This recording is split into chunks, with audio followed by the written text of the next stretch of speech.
Hi friends, இப்போ இஎம்ஐஎஸில் எப்படி நம்ம ஸ்டூடெண்ட்ஸ் டேட்டாவை செக் பண்ணுறது, அதாவது சாதாரண மொபைல்லே நம்மளால் எல்லா கரெக்ஷனையும் செய்ய முடியும். ஆனால் இது கொஞ்சம் ஸ்லோ ப்ராசஸ் தான். நீங்கள் டெஸ்க்டாப்பில் யூஸ் பண்ணுற வேகம் இந்த மொபைல் ஃபோனில் கிடைக்குன்றது உறுதியாக சொல்ல முடியாது. ஆனால் இதையும் பயன்படுத்தி நாம் நம்ம பணியை மிக எளிமையாக செய்து முடிக்கலாம். எல்லா கரெக்ஷனையும் நம்மளால் சரியாக செய்ய முடியும்.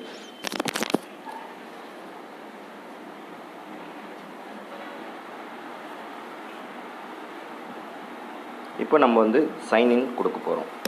நான் என்னுடைய பள்ளியினுடைய இஎம்ஐஎஸ் விவரங்களை உள்ளீடு செய்துட்டேன். இப்போ நான் லாகின் ஆகிறேன். இப்போ நம்ம லாகின் ஆனதும் ஃப்ரண்ட் பேஜ் இப்படி கிடைக்கும் நமக்கு. இப்போ நான் உதாரணத்துக்கு செகண்ட் ஸ்டாண்டர்டை இப்போ கிளிக் பண்ணுறேன். செகண்ட் ஸ்டாண்டர்ட் கிளிக் பண்ணதும் பாருங்கள், ஸ்ட்ரைட்டாகவே டேஷ்போர்ட்லேயே நான் கிளிக் பண்ணிவிட்டு பார்த்துட்டேன். இப்போ பாருங்கள், மாணவர்கள் விவரம் மற்றும் அவங்களோட அனைத்து விவரங்களும் நமக்கு ஷோ ஆகும்.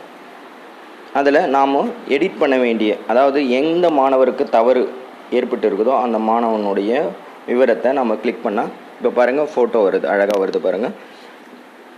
இதில் நம்ம எந்த கரெக்ஷன்னாலும் சரி பார்த்துக்கல முடியும். அதே போல் நம்மளால் என்ன பண்ண முடியுங்க, எடிட் கூட பண்ண முடியுங்க.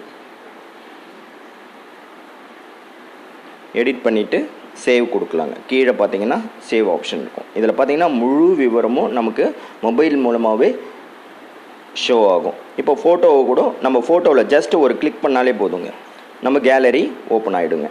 இது மாதிரி நம்ம எந்த மாணவர்களுக்கு கரெக்ஷன் மேற்கொள்ளணுமோ அதை மிக எளிமையாக நம்மளால் செய்து முடிக்க முடியும். இப்போ பாருங்கள், நான் சேவ் கொடுக்குறேன்.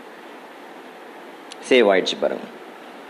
ஓகேங்களா? இந்த மாதிரி நம்ம ஸ்கூலில் இருக்கக்கூடிய மாணவர்கள் விவரங்களை மிக எளிமையாக சரி பார்த்து கொள்ள முடியும். நன்றி, வணக்கம்.